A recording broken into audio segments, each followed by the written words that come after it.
I should have listened to that little voice in my head, the one that told me something wasn't right. It was a regular Tuesday evening, and I was just finishing up some emails when my phone buzzed on the desk. A text from Delilah popped up. Dinner tonight at Dominion Flame. Cambria's idea. Be on time. That was it. No hello, no details, just those short, sharp words staring back at me.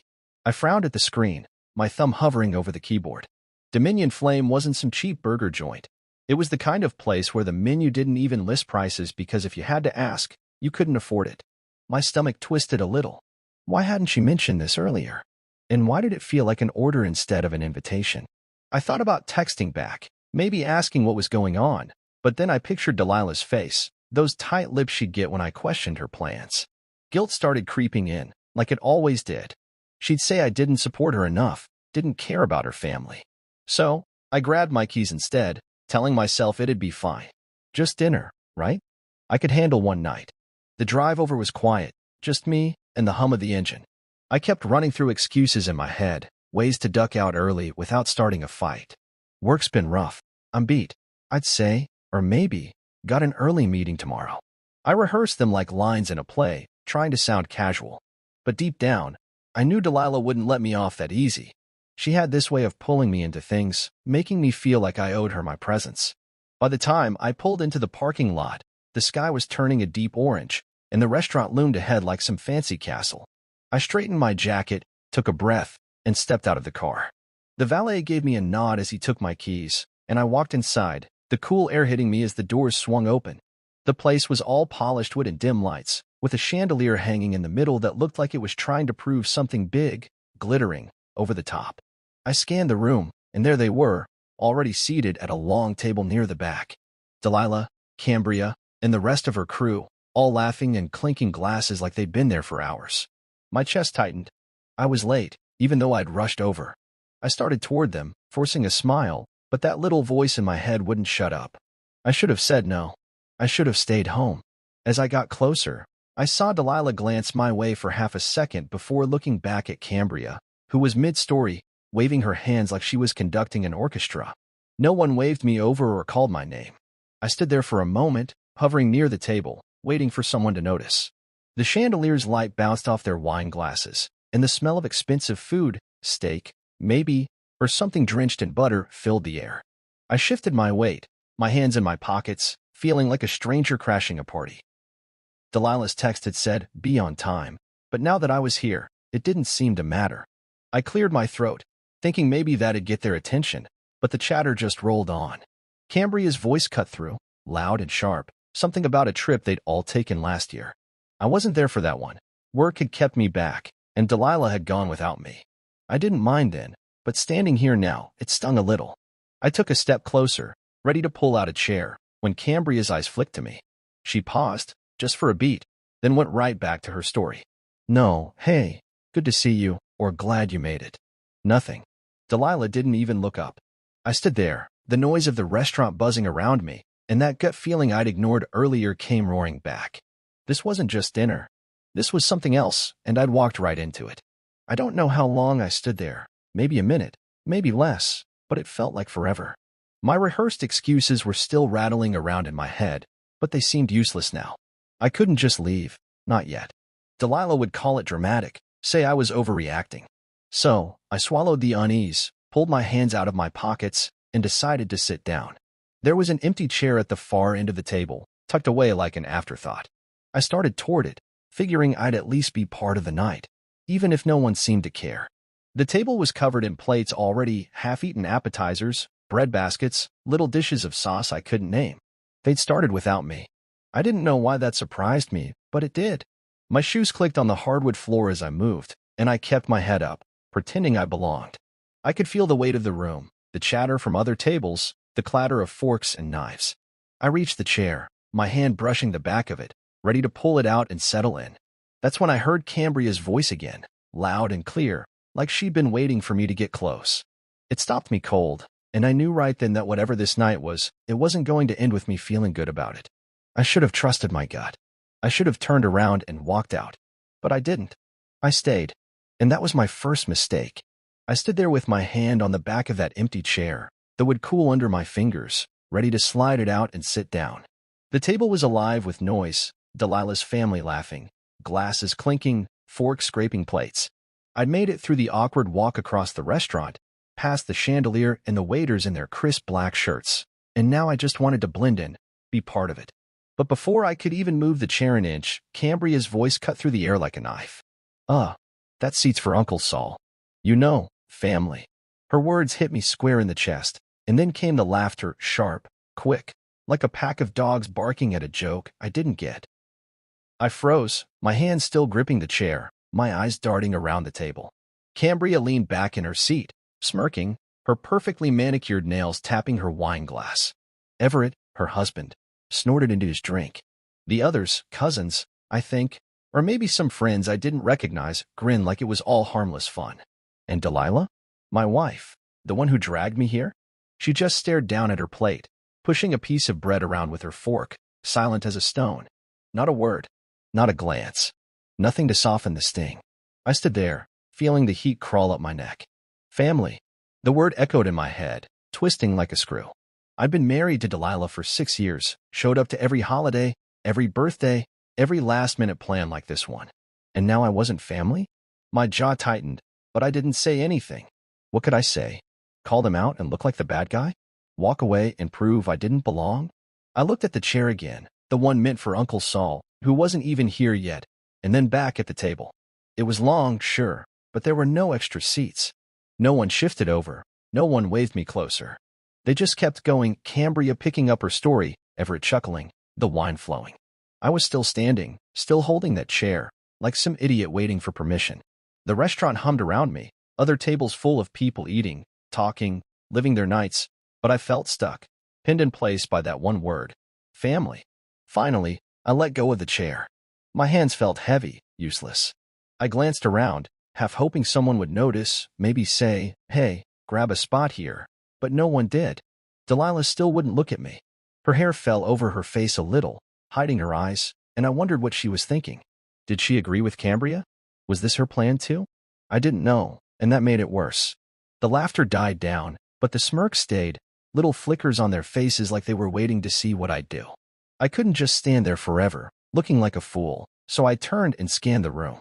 There was a small table nearby, empty except for a candle flickering in a glass holder. I walked over, grabbed one of its chairs, metal, cold, nothing like the cushioned ones they were sitting in, and dragged it back. The leg scraped the floor, loud enough to make Cambria glance up, but she didn't say anything. No one did. I set it down a few feet from their table, close enough to hear them, far enough to feel the distance. Then I sat. The seat was hard, and the table felt too big now, like a wall between me and them.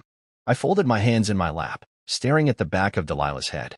Her dark hair was pulled up in a loose bun, the way she always wore it for fancy nights out, and I could see the little gold earrings I'd bought her last Christmas glinting in the light. She didn't turn around. Not once. Cambria raised her glass again, saying something about to good company, and they all joined in, the clink of crystal ringing in my ears. I didn't have a glass to raise. No one had offered me a drink, not even water. I sat there, watching them pass plates, share bites, lean into each other like I wasn't even in the room. The smell of their food, rich, heavy, expensive, hit me, but it didn't make me hungry. It made me feel sick. I thought about getting up, going to the bar, ordering something for myself, but that'd mean leaving this spot, and I wasn't ready to give them that win. Not yet.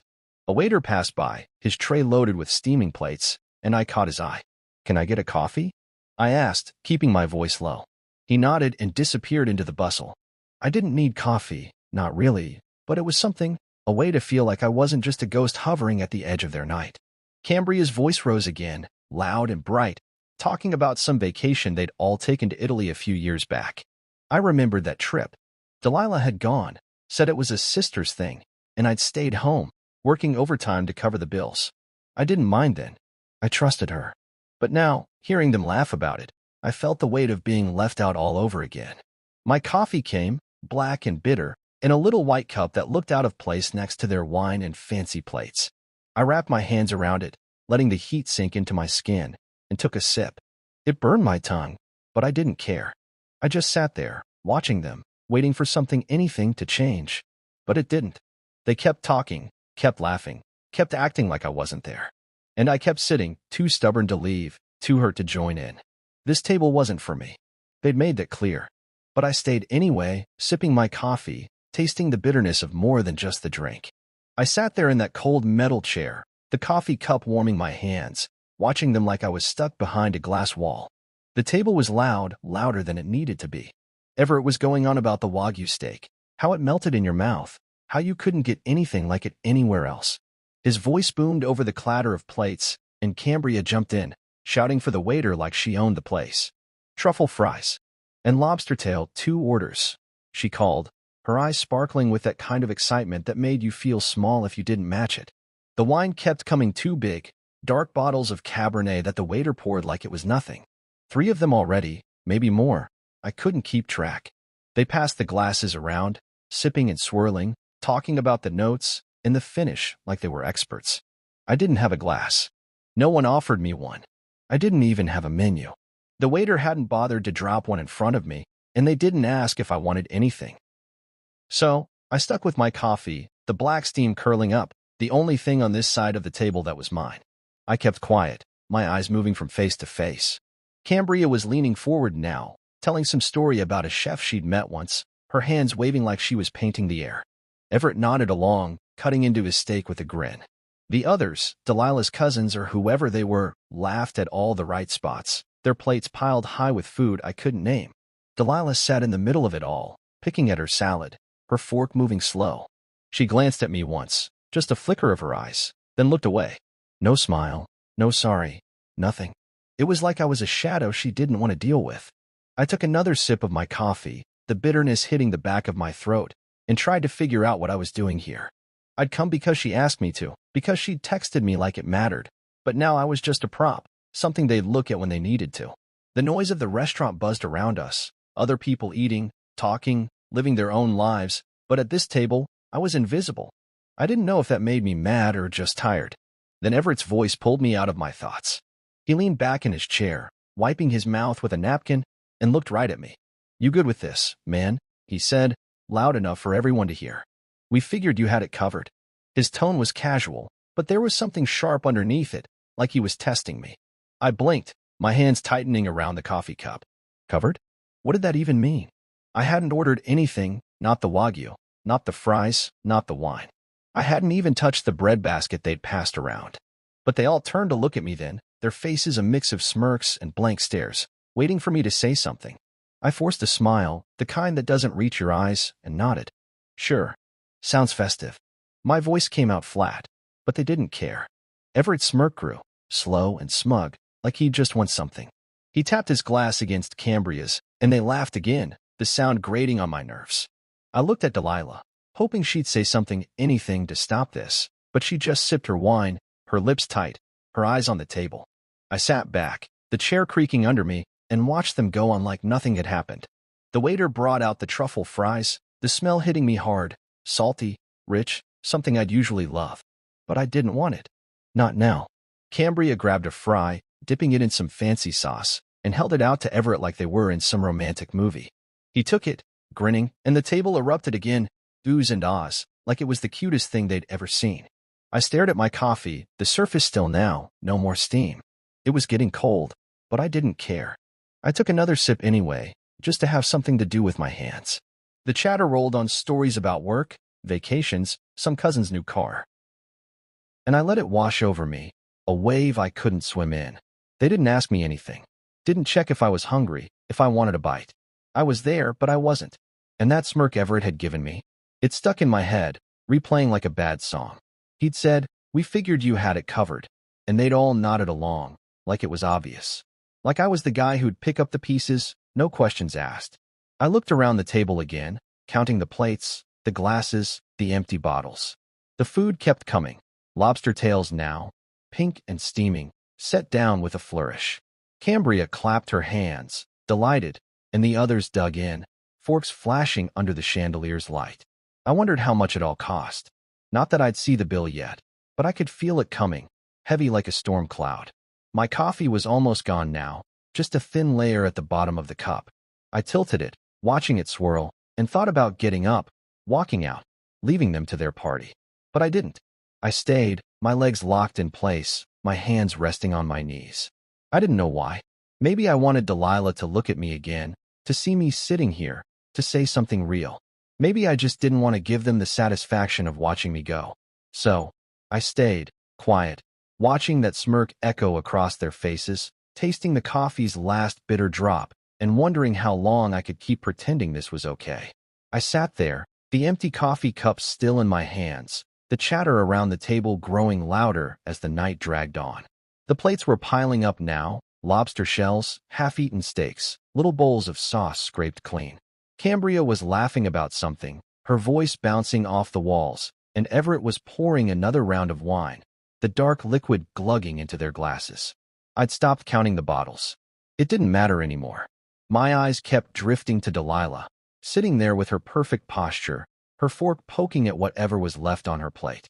She hadn't spoken to me all night. Not a word, not even a whisper, but I could feel her there, like a weight I couldn't shake.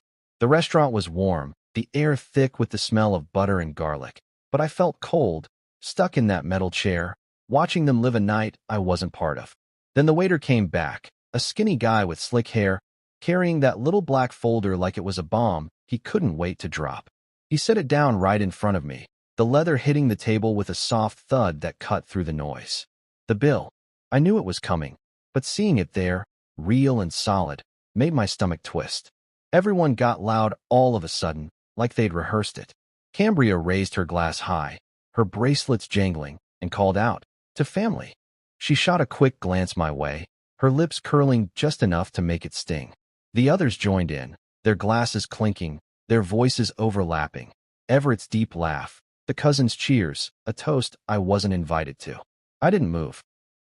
I just stared at that folder, my hands resting on my knees, feeling the weight of their eyes on me. I flipped it open, slow, like I was peeling back a lie. The numbers hit me first, $3,578. I blinked, my breath catching in my throat. Wagyu steak, 5 orders. Lobster tail, 2, like Cambria demanded. Foie gras, truffle fries, 3 bottles of Cabernet at $400 each.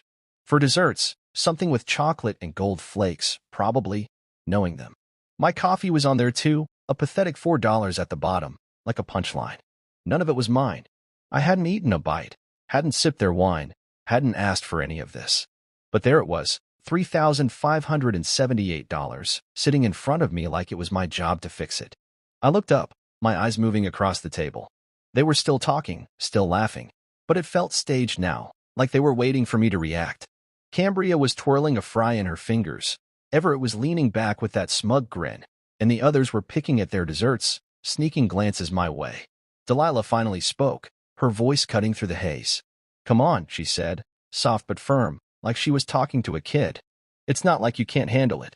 She didn't look at me when she said it, just kept her eyes on her plate, her tone coated in that sugar she used when she wanted something. Handle it. Like it was nothing. Like $3,578 was pocket change I'd toss out to keep her night perfect. I sat back, the chair creaking under me, and let her words sink in. She didn't say please, didn't say sorry. She didn't even ask. It was an order, same as that text she'd sent earlier. Be on time. Pay the bill. Play your part. My fingers brushed the edge of the folder, the leather smooth under my skin. I could feel my heartbeat picking up, a steady thump in my chest. I thought about the hours I'd worked to make that kind of money, late nights at the office, weekends on call, also we could have a good life. And here they were, spending it like it grew on trees, like I was just the guy who'd foot the bill for their fun. I looked at Cambria, her head thrown back in a laugh, then at Everett, his eyes glinting with that same smirk from before. They knew what they were doing. This wasn't an accident. They'd ordered bigger than they ever would have if they were paying, and now they were watching me, waiting to see if I'd crack. I glanced at the bill again, the numbers staring back at me, mocking me. $3,578. For a night I didn't want, a meal I didn't eat, a family that didn't claim me until the check came. I closed the folder, slow and deliberate, and pushed it an inch away from me. The noise at the table dipped for a second, like they'd noticed, but then it picked up again, Cambria calling for more wine, Everett joking about the desserts. I sat there, my hands flat on my thighs, staring at the back of Delilah's head. Her gold earrings caught the light, a little reminder of the life we'd built, or the one I thought we had. She didn't turn around. She didn't need to. She'd said her piece, laid out her expectation, and now it was on me to follow through. I could have stood up right then, tossed the folder back in the middle of the table, told them to figure it out themselves. I wanted to. The thought burned in my chest, hot and loud, urging me to move. But I didn't. I stayed still, my breath shallow, my mind racing. $3,578. It wasn't just money. It was a price tag on my presence, a fee for sitting at the edge of their world. And they expected me to pay it, Delilah most of all. I looked at her again, waiting for something, anything, to change. But she just sipped her wine, her silence louder than their laughter, and I knew I was alone in this. The bill sat there, waiting, and so did they. I leaned back in that hard metal chair, the folder with the $3,578 bill sitting in front of me like a loaded gun. The table was still buzzing, Cambria's laugh, Everett's deep voice, the clink of glasses, but it all felt distant now, like I was underwater, watching them through a blurry lens. My hands rested on my thighs, heavy and still, while my mind churned. Every look they'd thrown my way, every word they'd said or didn't say felt like a piece of a bigger game. A test. They hadn't talked to me all night, hadn't asked me a single question, hadn't even passed me the bread. But now, with that bill on the table, I was suddenly the star of the show. The most important guy in the room. I could feel their eyes on me, sneaky little glances between bites of dessert and sips of wine, waiting to see what I'd do. Delilah's words echoed in my head. It's not like you can't handle it, and I clenched my jaw, trying to keep my face blank. They wanted me to pay, sure, but it was more than that. They wanted me to prove something, to bend, to fit into the role they'd carved out for me. And I hated it. I stared at the folder, the black leather catching the chandelier's light. $3,578. It wasn't just a number, it was a weight, a chain they were trying to wrap around me. I thought about the night, how I'd rushed over here because Delilah asked, how I'd sat in this stupid chair because they wouldn't make room, how I'd sipped that bitter coffee while they ate like kings. I hadn't chosen any of it. Not the restaurant, not the food, not the company. This chair I was in. I didn't pick it. I'd grabbed it because they left me no space, because Cambria's family, Jab, had shoved me out. And now they were sitting there, full and happy, expecting me to clean up their mess. I looked at them. Cambria licking chocolate off her spoon, Everett swirling his wine, Delilah picking at her napkin like nothing was wrong. They weren't worried. They didn't have to be. In their heads, I was the guy who'd handle it, the one who always did. But tonight, that felt like a lie I'd been telling myself too long. I pushed the folder another inch away, the sound soft but sharp in my ears. No one noticed, or if they did, they didn't care. The chatter kept going, a steady hum of voices I didn't belong to. I sat back, crossing my arms, and let my eyes drift over the table. The empty plates, the wine stains on the tablecloth, the little crumbs scattered like evidence of their night. None of it was mine. I hadn't touched a thing except that $4 coffee, and even that felt like a mistake now. I could have been home, feet up, watching TV, or reading a book, anything but this. Instead, I was here, stuck in a chair I never chose, staring at a bill I didn't know. My chest tightened, a slow burn building inside me. I wanted to say something, call them out, ask why they thought this was okay, but my throat felt dry, my words stuck. I'd never been good at confrontation, not with Delilah, not with her family. They had a way of turning it back on me, making me the bad guy. So, I stayed quiet, watching, waiting. Then Everett looked at me again, his eyebrow lifting just a little. "Where you going?" he said, his voice loud enough to pull a few heads my way. I hadn't even realized I'd stood up until he said it. My legs had moved on their own, pushing me out of that chair, away from the table. I froze for a second, standing there, my hands at my sides. The room felt smaller suddenly, the air thicker. Cambria turned her head, her smirk fading into something curious, and Delilah finally looked at me. Really looked at me, for the first time all night. Her eyes were wide, surprised, maybe a little annoyed. I didn't say anything. I didn't have to. They'd spent the whole evening acting like I wasn't there, and now they wanted an answer? I didn't know them one. I didn't know them anything. Not my words, not my money, not my time. I took a step back, my shoes quiet on the hardwood floor, and felt the weight of their stares. Everett leaned forward, like he was about to say something else, but I turned away before he could. The table's noise picked up again behind me. Laughter, a clink of glasses, someone calling for the waiter. They didn't stop me, didn't call me back. Not even Delilah. I walked past the other tables, past the chandelier with its stupid glow, past the waiters balancing trays of food I'd never tasted. My hands were in my pockets now, clenched into fists, but my face stayed calm. I could feel the bill sitting there, untouched, a problem they'd have to deal with without me. I didn't know what they'd do, split it, argue, figure it out, but for once, it wasn't my job to fix it. I pushed through the doors into the cool night air, the valet looking up from his stand. I handed him my ticket, my voice steady when I said, "Get my car." He nodded and jogged off, leaving me alone under the restaurant's awning. I took a deep breath, the tension in my chest loosening just a little.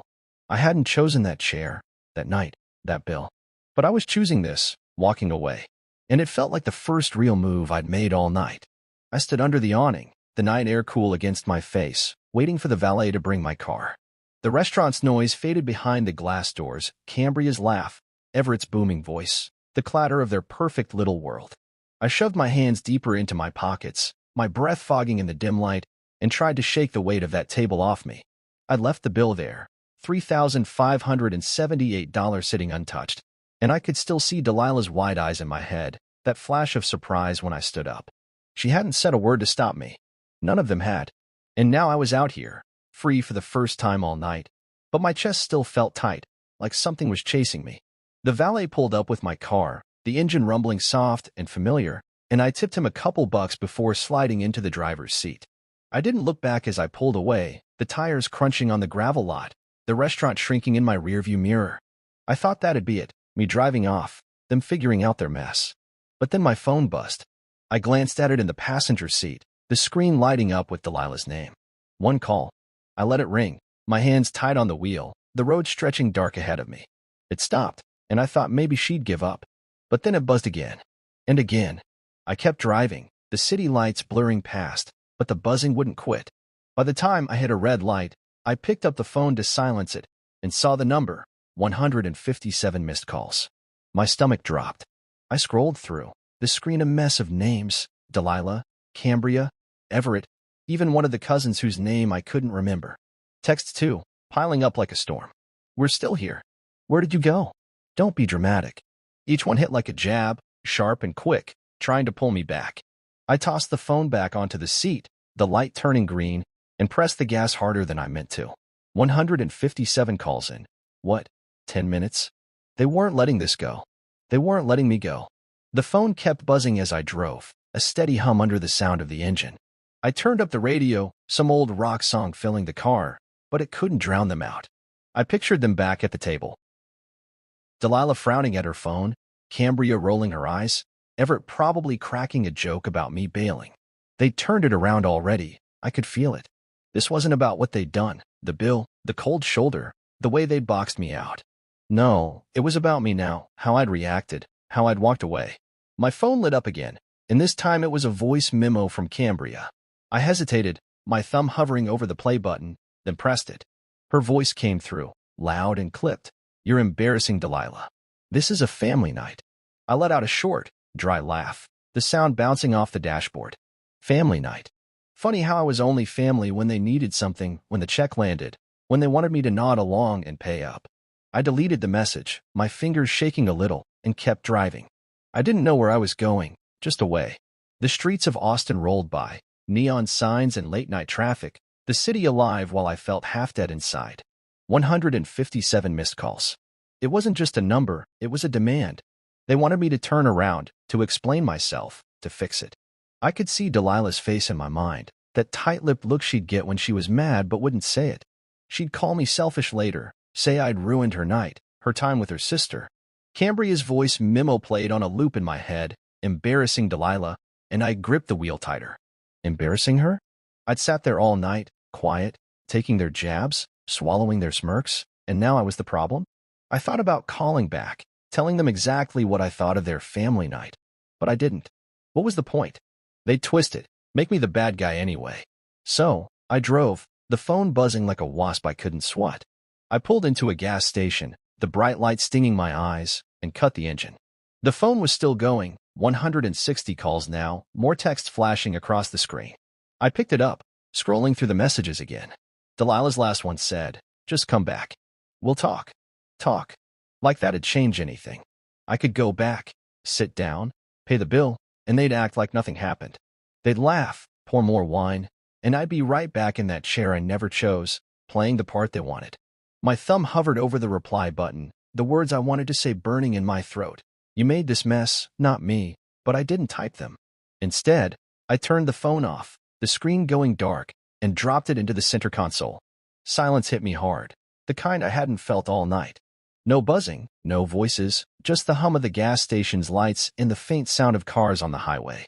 I leaned back in the seat, staring out the windshield at nothing. 157 missed calls, and not one of them was an apology. Not one of them said, "We were wrong," or "We shouldn't have done that." They didn't care about me. They cared about what I'd do for them.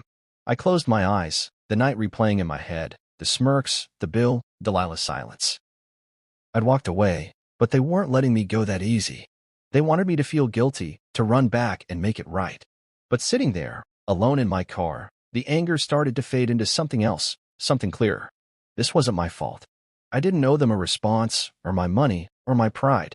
I opened my eyes, started the engine, and pulled out of the lot. The phone stayed off, the call stopped at 157, and for the first time that night, I felt like I was driving towards something instead of away. I drove through Austin with no plan, the city lights streaking past like they were trying to keep up. The phone was off, tucked in the console, and the silence in the car felt heavy but good, like a blanket I'd pulled over myself to block out the world. 157 missed calls, all those texts, Cambria's voice memo, they'd faded into the background, a noise I didn't have to hear anymore. I didn't know where I was going, just that I needed to move, to breathe, to think. The streets were quiet now, past midnight, just a few cars and the occasional flicker of a neon sign. I turned down random roads, past bars and closed-up shops, letting the hum of the engine fill the space where their voices used to be. My hands stayed steady on the wheel, but inside, my mind was spinning. I kept seeing Delilah's face, those wide eyes when I stood up, the way she didn't say a word to stop me. 6 years married, and she'd let them treat me like that. Like I was nothing more than a wallet with legs. I'd been fooling myself, thinking I was part of her life, her family. Tonight ripped that lie wide open. I pulled into our apartment complex hours later, the dashboard clock glowing 2:17 a.m. The parking lot was dark, just a few streetlights buzzing overhead, and I sat there for a minute, the engine ticking as it cooled. I didn't want to go inside yet, not to the place we shared, where her stuff was mixed with mine, where I'd have to face her eventually. I grabbed my keys and stepped out, the night air sharp against my skin. The stairs creaked as I climbed to the 3rd floor, my footsteps slow, deliberate. When I got to the door, I paused, my hand on the knob. What if she was awake, waiting to pick a fight? What if she wasn't even home, still out with them, laughing it off? I turned the key and pushed the door open. The apartment was dark, quiet. No lights, no sound. She wasn't there. I flicked on the lamp by the couch, the soft glow spilling across the room, and dropped my keys on the counter. The silence felt different here, empty, not peaceful. I walked to the balcony, slid the glass door open, and stepped outside. The night wind hit me, cool and steady, rustling the trees below. I sat in one of the cheap plastic chairs we bought last summer, the kind that wobbled if you leaned too hard. The city stretched out in front of me, a scatter of lights and shadows, and I let my head rest against the railing. I could still see that table in my mind. The bill, the smirks, the way they looked at me like I was the help. Delilah hadn't defended me, hadn't even said my name. Not once. I'd been reduced to something small, something they could use and toss aside. Husband as wallet, that's what I was to them. I'd spent years trying to fit in, showing up to their dinners, nodding at their stories, paying for little things here and there because it was easier than arguing. But tonight wasn't little. $3,578 wasn't little. And the way they'd acted, like it was my job, like I owed them, that wasn't little either. I took a deep breath, the wind peeling away the last bits of fog in my head, and something clicked. I wasn't the problem here. They were. I leaned forward, my elbows on my knees, staring at the dark skyline. I'd always thought I had to keep the peace, keep Delilah happy, keep her family from turning on me. I'd played the role that gave me quiet, agreeable, the guy who'd handle it. But sitting here, alone on this balcony, I didn't want that role anymore. I didn't want to be the one who nodded and paid and took their crap with a smile. I thought about the phone in the car, still off, still holding all those calls and texts. They'd be mad, Delilah especially. She'd say I overreacted, that I embarrassed her, that I should have just paid and moved on. Cambria would back her up, Everett too, and they'd spin it like I was the one who ruined everything. but I wasn't buying it anymore. I'd seen the truth tonight, clear as the stars poking through the clouds. They didn't care about me. They cared about what I could do for them. And I'd let them get away with it too long. The wind picked up, tugging at my jacket, and I closed my eyes, letting it wash over me. I wasn't mad anymore, not like I'd been in the car, gripping the wheel like I could crush it. This was different. Calmer. I was done pretending, done acting like everything was fine when it wasn't. I didn't know what came next, how Delilah would react when she got home, what she'd say, what I'd say back. But for now, I didn't care. I opened my eyes, the city still there, quiet and steady, and felt something shift inside me. I wasn't the husband as wallet, the guy who'd sit in a chair he didn't choose and pay for a night he didn't want. Not anymore. I'd rewrite this role myself, starting right here, right now. The balcony creaked under me, the wind kept blowing, and I sat there, alone but not lost, figuring out who I was when I stopped letting them decide for me. I woke up on the couch, my neck stiff from the awkward angle, the morning light sneaking through the blinds. The balcony door was still open, letting in a chill that made the apartment feel empty. I rubbed my eyes, the events of last night crashing back, Dominion flame, the bill, the 157 missed calls. I'd left my phone in the car, still off, and Delilah hadn't come home. The clock on the wall said 9:42 a.m. And the silence in the apartment was thick, unbroken by her usual coffee making or the hum of her morning playlist. I stood up, my joints creaking, and shuffled to the kitchen. The counter was bare, no note, no sign she'd been here. I made myself a coffee, the cheap kind from a can, and took it back to the couch. That's when I grabbed my laptop from the coffee table, figuring I'd check the damage. Not the bill, I wasn't ready for that, but them. Delilah's family. I opened Instagram, the app loading slow on our spotty Wi-Fi, and there it was, right at the top of my feed, Cambria's post. It was a boomerang, one of those short, looping videos that played over and over. Wine glasses clinked, hands raised in a toast, laughter frozen mid-burst. Cambria's face was front and center, her smile wide, her hair perfect even after hours at that table. Everett was next to her, grinning like a kid, and Delilah was there too, her head tilted back, caught in a laugh I hadn't heard last night. The caption hit me like a slap, family first. Real ones only. I watched the loop again, the glasses clinking, the laughter echoing in my head. Then I saw it, my arm, just the edge of it, sticking into the frame from the side. Half of me, cropped out like I'd been erased. But they tagged me anyway, my username right there in the list, a little blue link tying me to their night. I sat back, the coffee going cold in my hands, and felt the air leave my lungs. This wasn't just a post. This was a move, a calculated, public rewrite of what happened. I scrolled through the comments, my thumb moving slow, like I was picking through wreckage. Looks like a blast, someone wrote. Love this crew, said another. A cousin I barely knew added, best night ever. No one mentioned me, not really, but my tag was there, proof I'd been in the room. I clicked the boomerang again, watching it loop, clink, laugh, trying to spot the moment they'd filmed it. Was it before I left? After? Did they wait until I was gone to pull out their phones? Or had they done it right in front of me, knowing I wouldn't say a thing? I couldn't tell. The table looked the same, plates scattered, wine glasses half full, but my chair was empty, pushed back like I'd never been there. I stared at my arm, that little piece of me they'd left in, and felt my stomach turn.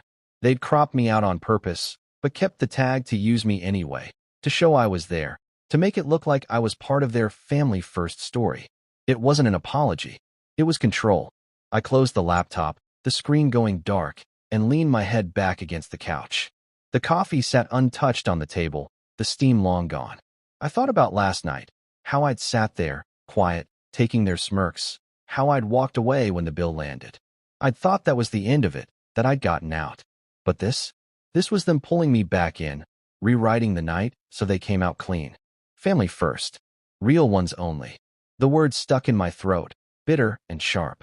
I wasn't real to them, not until they needed something. $3,578 worth of something. I stood up, pacing the small living room, my socks sliding on the hardwood. The apartment felt too quiet, too still, like it was waiting for Delilah to come back and fill it with her version of the story. But she wasn't here, and neither was I, not really. I was just a tag in their post, a prop in their perfect little world. I grabbed my keys and headed downstairs to the car, the morning sun bright and harsh. My phone was still in the console, dead now, The battery drained from all those calls. I plugged it in, watching the screen flicker to life, but I didn't unlock it. I didn't want to see the texts, the voicemails, whatever else they'd piled on since last night. Instead, I sat there, the engine idling, and thought about that boomerang. Clink, laugh, clink, laugh. My arm in the frame, my name in the tags. They weren't sorry, they were proud. Proud of their night, proud of how they'd played it. I could picture Cambria posting it, smirking as she typed the caption, knowing I'd see it. Delilah too, letting it happen, maybe even liking it from her own account. I checked my phone then, just to see. Yep, there it was, her little heart under the post. No text to me, no call since 2 a.m., but a heart for Cambria's story. I tossed the phone back down, my hands shaking a little, and stared out the windshield. This wasn't dinner anymore. This was them drawing a line, showing the world who mattered and who didn't. And I was on the wrong side of it. I sat in the car, the engine humming soft under me, the phone still glowing in the console with Delilah's heart on that Instagram post. The morning sun was climbing higher, spilling light across the parking lot, but it didn't warm me up. My chest felt tight, like something was pressing down, and my head was full of noise. Cambria's boomerang, the bill, the way they'd tagged me just to crop me out. I turned the phone on to check, and now it buzzed again, a single text popping up. Delilah. I stared at her name for a second, my thumb hovering over the screen, not sure I wanted to read it. But I did. We didn't mean to make you feel excluded, but you really overreacted. Everyone's embarrassed now. Can't you just make this right? I read it once, then again, the words sinking in slow and heavy. Make this right. I let out a breath, sharp and short, and dropped the phone back into the console. She didn't mean to exclude me? After all that, the chair, the smirks, the $3,578 bill they dumped in my lap? I leaned back in the seat, staring at the dashboard, and felt the anger bubble up again, hot and slow. I replayed the night in my head, every detail sharp now. Cambria's family jab when I tried to sit down, Everett's smirk when he said I'd cover it, Delilah's silence through it all. They hadn't just excluded me, they'd planned it, worked me into their little show like I was a hired hand. And now this text, this half-apology that wasn't an apology at all. You overreacted. Like walking away from their mess was the problem, not them sticking me with it. Everyone's embarrassed. I could hear her saying it, that soft tone she used when she wanted me to feel guilty, to fix things. I pictured her typing it, maybe at Cambria's place, the two of them sipping coffee, shaking their heads at how I'd ruined their night. Make this right. What did that even mean? Pay the bill? Call them up and say sorry? Pretend it never happened so they could feel good again? I gripped the steering wheel, my knuckles turning white, and stared out at the empty lot. No way. Not this time. I picked up the phone again, reading the message a third time, looking for something real in it. There wasn't anything, just words meant to pull me back, to keep me in line. She didn't say, I'm sorry, or I should have stopped them. She didn't ask how I felt, sitting there alone while they laughed and ate and drank. She didn't care about that part. She cared about how it looked now, how I'd made them uncomfortable by walking away. I thought about the last 6 years. Every time I'd let stuff slide, paid for dinners, nodded at their stories. I'd done it for her, to keep her happy, to keep us steady. But this wasn't steady. This was me being used, and her letting it happen. I tapped the screen, the keyboard popping up, and started typing. My fingers moved slow, deliberate, the words coming out clear. This table was never for me, and now it never will be. I hit send, watched the little delivered tag pop up, and turned the phone off again. Done. The car felt quieter now, the hum of the engine the only sound. I didn't wait for her to reply. I didn't need to. She wouldn't get it, wouldn't see what I meant. She'd read it and frown, maybe show it to Cambria, maybe call me dramatic again. But it didn't matter. Those words were mine, the first real thing I'd said to her all night, maybe in months. I'd been sitting at their table figuratively, literally, for years, taking what they gave me, thinking that's what a husband did. But that table wasn't built for me. It was for them, Delilah, Cambria, Everett, the whole crew. And I was just the guy they called when the check came. I started the car, pulling out of the lot, the tires rolling smooth over the asphalt. The sun was higher now, the day stretching out, and I didn't know where I was going, just that I wasn't going back. I drove past our street, past the coffee shop we used to hit on weekends, past the life I'd thought we had. My mind kept circling back to her text. Can't you just make this right?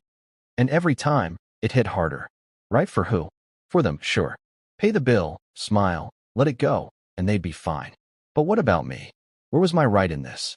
I'd spent the night on the outside, watching them live, and now they wanted me to clean it up so they didn't have to feel bad. I turned onto the highway, the road opening up, and let the speed climb a little. The wind rushed through the cracked window, loud and cold, and I felt my shoulders loosen. I didn't owe them this. Not the money, not the apology, not the reset they wanted. Delilah's silence last night, her text this morning, it was all the same. She wasn't on my side. She was on theirs. The phone stayed off, the message sent, and I kept driving. She didn't reply. At least, I didn't know if she did, and I didn't care. Some endings don't come with a big fight or a long talk. They come quiet, like this, with a text and a drive and a moment where you see it all clear. I wasn't going back to that table, not physically, not in my head. I'd sat there long enough, waiting for them to see me, to include me, to care. They never did. And now I wasn't waiting anymore. The road stretched out, the city fading behind me, and I let it go. Her, them, the whole damn thing.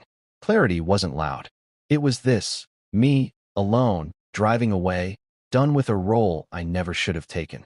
I ended up at a little cafe 2 days later, the kind of place I'd never gone with Delilah, small, tucked off a side street, with mismatched chairs and a chalkboard menu. It was late afternoon, the sun dipping low, casting long shadows through the windows. I sat at a table by the glass, a black coffee in front of me, steam curling up slow and steady. The place was quiet, just a few people scattered around, some guy reading a book, a woman typing on her laptop, the barista wiping down the counter. No chatter, no clinking glasses, no voices shouting for truffle fries. Just silence, the kind I could sit in without feeling like I owed it something. I leaned back in the wooden chair, my hands around the mug, and watched the street outside. Cars rolled by, people walked their dogs, life went on. And for the first time in days, I didn't feel pulled apart. I felt whole. The phone was in my pocket, still off since I'd sent that text to Delilah. This table was never for me. And now it never will be. I hadn't turned it on since, hadn't checked for replies, hadn't wanted to. I knew what I'd find. More missed calls, more texts, maybe another voice memo from Cambria telling me how I'd screwed up their night. Or worse, nothing at all, just Delilah's silence stretching out, proving I'd been right to walk away. Either way, I didn't need it. I'd scrolled through the messages in my head enough times. 157 calls, don't be dramatic, make this right, and I was done letting them echo. I took a sip of the coffee, bitter and hot, and set the mug down. The table wobbled a little under my hand, but I didn't mind. It was mine, this spot, this moment. No one was watching me, waiting for me to pay or nod or play along. Just me, alone, and it didn't feel lonely. It felt like a start. I thought about the last 2 days, how I'd gone back to the apartment after that drive, packed a bag, and crashed at a cheap motel down the road. I didn't leave a note for Delilah, didn't call. She hadn't been home when I got there, and I didn't wait to find out when she'd show up. I just grabbed what I needed, clothes, my laptop, a few books, and left. The motel room was small, the bed lumpy, but it was quiet. I'd slept hard that first night, no dreams, no interruptions, just the hum of the air conditioner keeping me company. Yesterday, I'd walked around the city, no plan, just moving. I'd passed Dominion Flame at one point, its fancy sign glowing in the daylight, and felt nothing. No anger, no pull to go back. It was just a building now, a place where something ended. I'd kept walking, the weight of that night lifting a little more with every step. And today, I'd ended up here, at this cafe, sitting with my coffee, letting the silence settle in. I pulled the phone out of my pocket, not to turn it on, just to hold it. It was cold, heavier than it should have been, like it carried all those calls and texts inside it still. I set it on the table, screen down, and stared at it. I could turn it on, see what they'd said, see if Delilah had replied to my last message. Part of me wondered, did she fight for me? Did she care? But the bigger part, the one that had driven me out of that restaurant, knew it didn't matter. Her text, "Can't you just make this right?" was the last real thing she'd said, and it told me everything. She didn't want me. She wanted the version of me that paid and stayed quiet. I slid the phone closer, my finger brushing the power button, then stopped. No, I didn't need their words anymore. I picked it up, opened the settings in my mind, and imagined blocking them all, Delilah, Cambria, Everett, the whole crew. One by one, cutting the lines they'd used to reel me back. I didn't do it for real, not yet, but the thought was enough. I put the phone back in my pocket, out of sight. The coffee was cooling now, but I drank it anyway, the bitterness grounding me. I looked out the window again, a kid on a scooter zipping by, his mom jogging to keep up. Life kept moving, and I was part of it, not stuck on the outside anymore. I thought about that table at Dominion Flame, the chandelier, the wine, the bill, and how they built it without me in mind. They'd lit the match, started the fire, and assumed I'd run in with water to put it out. But I didn't. I walked away, let it burn, and now I was here, breathing easier than I had in years. The cafe store jingled as someone new came in, the sound soft, not jarring. I finished the coffee, the last sip sharp on my tongue, and set the mug down. The barista glanced my way, a small nod, and I nodded back. No words, just a quiet understanding. This was what I'd been missing, peace I didn't have to pay for, space I didn't have to fight for. I stood up, leaving a few bucks on the table, and stepped outside. The air was crisp, the sun lower now, painting the street gold. I didn't know what came next, where I'd go, what I'd do when Delilah finally tracked me down. But for now, I didn't need to. I started walking, my hands in my pockets, the phone silent against my leg. I hadn't burned the bridge, they had, with their smirks and their bill and their Instagram lies. I just stopped trying to rebuild it. And this time, as I walked away, I wasn't looking back. The silence wasn't just saving me, it was mine, and I was keeping it.